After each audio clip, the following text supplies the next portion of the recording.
कहते हैं कि जैक रीचर एक भूत की तरह है, अचानक से प्रकट होता है, अपनी इंसाफ की प्यास बुझाता है और फिर हवा में घुल जाता है, बिना कोई निशान छोड़े। उसके पास कोई घर नहीं, कोई ठिकाना नहीं, सिवाय एक मुसाफिर के बैग और अपने अंदर जलती हुई न्याय की आग के। वह उन लोगों के लिए आता है जिनकी आवाज कोई नहीं सुनता, उन पीड़ितों के लिए जो अन्याय की चक्की में पिस रहे होते हैं। इस बार उसकी यात्रा उसे वॉशिंगटन डीसी खींच लाई थी। वजह थी मेजर सुसान टर्नर, 110वीं स्पेशल इन्वेस्टिगेशन यूनिट की कमांडिंग ऑफिसर। रीचर ने कभी उनसे मुलाकात नहीं की थी, सिवाय कुछ फोन कॉल्स के। उनकी आवाज में एक ऐसी दृढ़ता थी, एक ऐसी ईमानदारी थी जिसने रीचर को उनकी ओर आकर्षित किया था। फोन पर हुई उनकी बातचीत में एक अजीब सी दोस्ती पनप गई थी, एक ऐसा रिश्ता जो बिना देखे, बिना मिले ही गहरा हो गया था। रीचर उनसे मिलने, उनके चेहरे को देखने, उनकी आंखों में झांकने के लिए उत्सुक था। जब रीचर आखिरकार उस सैन्य अड्डे पर पहुंचा जहां मेजर टर्नर का ऑफिस था, तो उसे एक अजीब सी खबर मिली। मेजर टर्नर को गिरफ्तार कर लिया गया था, देशद्रोह के आरोप में। रीचर को यह सुनकर गहरा झटका लगा। सुसान, जिसे उसने एक ईमानदार और कर्तव्यनिष्ठ अधिकारी के तौर पर जाना था, वह देशद्रोही कैसे हो सकती थी? उसे यह बात गले से नहीं उतरी। रीचर ने सच्चाई जानने का फैसला किया। वह उस कमरे में दाखिल हुआ जहां अब मेजर टर्नर की जगह एक नया कमांडिंग ऑफिसर बैठा था, कर्नल मॉर्गन। कर्नल मॉर्गन का रवैया ठंडा और औपचारिक था। उसने रीचर को बताया कि सुसान पर 2 सैनिकों की हत्या और जासूसी के आरोप लगे हैं और उसे हिरासत में ले लिया गया है। रीचर को इस कहानी में कई झोल नजर आए। सुसान ऐसी महिला नहीं थी जो इस तरह के अपराध कर सके। अपनी अंतर्दृष्टि और पूर्व सैन्य पुलिस अधिकारी के तौर पर अपने अनुभवों के आधार पर रीचर को लगने लगा कि कुछ गड़बड़ है।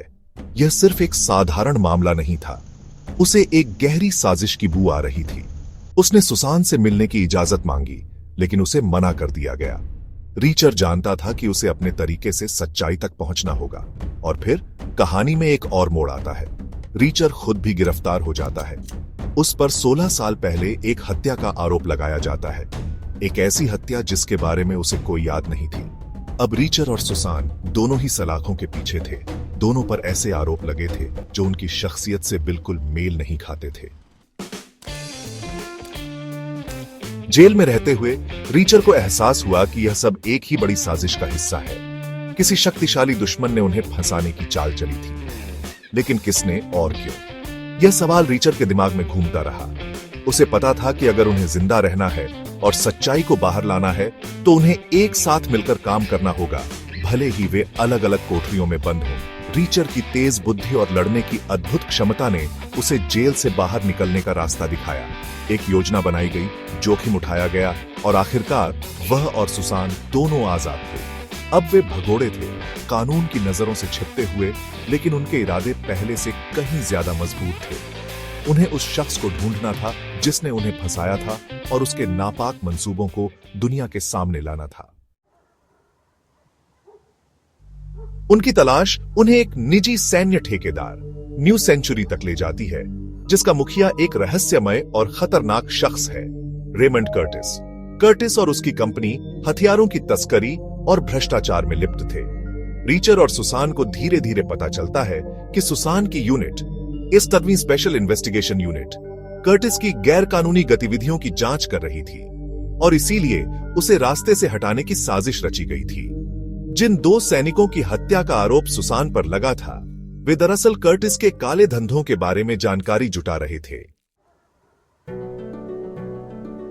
अपनी जांच के दौरान रीचर और सुसान की मुलाकात एक युवा लड़की से होती है जिसका नाम सामंथा डेटन है। सामंथा एक ऐसी किशोर लड़की है जो मुश्किलों से घिरी हुई है और जिसके बारे में रीचर को एक चौंकाने वाला सच पता चलता है। उसे बताया जाता है कि सामंथा शायद उसकी बेटी है, एक पुराने रिश्ते का नतीजा जिसे रीचर कभी जान नहीं पाया था। यह खबर रीचर के लिए एक भावनात्मक झटका थी, एक ऐसा अनुभव जिसने उसकी एकाकी जिंदगी में एक नया मोड़ ला दिया था। अब रीचर के पास लड़ने के लिए और भी वजहें थीं।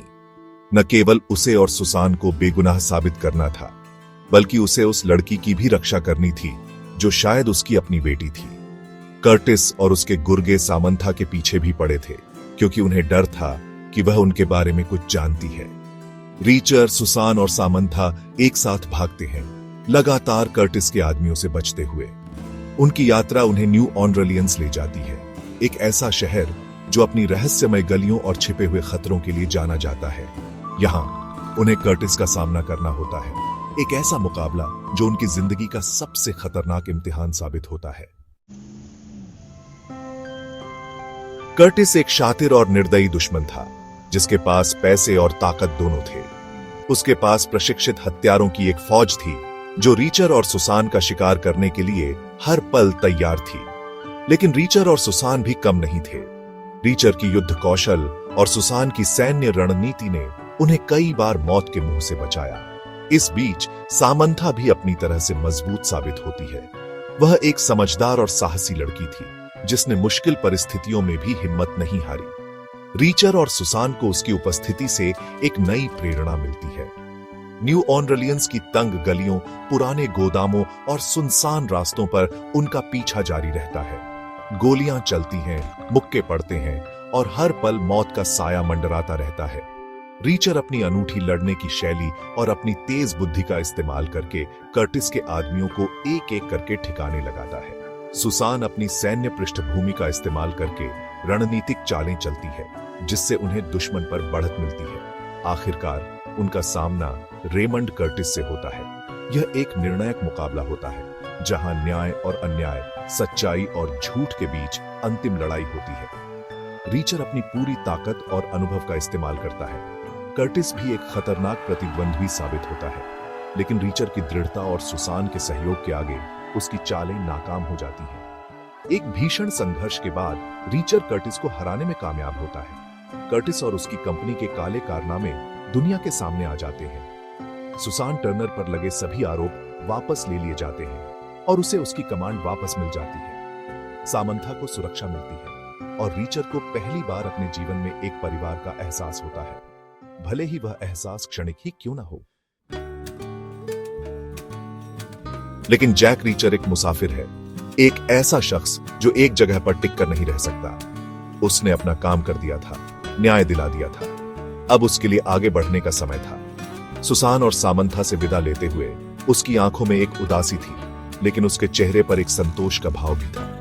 वह जानता था कि शायद वह सामंथा से दोबारा कभी नहीं मिलेगा, लेकिन उसने उस छोटी सी बच्ची के लिए अपनी जान जोखिम में डालकर उसे बचाया था। सुसान के साथ उसका रिश्ता भी अधूरा रह गया था, लेकिन उनके बीच एक अटूट बंधन बन गया था, एक ऐसा सम्मान और विश्वास जो समय और दूरी से परे था। जैक रीचर फिर से अकेला था, एक बार फिर सड़कों पर अपनी अगली मंजिल की तलाश में। उसके पास कुछ भी नहीं था, सिवाय अपने मुसाफिर के बैग और अपने अंदर जलती हुई न्याय की आग के। लेकिन इस बार उसके दिल में एक नई भावना थी, एक हल्की सी उम्मीद की किरण, जो शायद उसे हमेशा याद दिलाती रहेगी कि इस दुनिया में कुछ ऐसे लोग भी हैं जिनके लिए लड़ना जरूरी है, और शायद कहीं ना कहीं उसका भी कोई अपना है।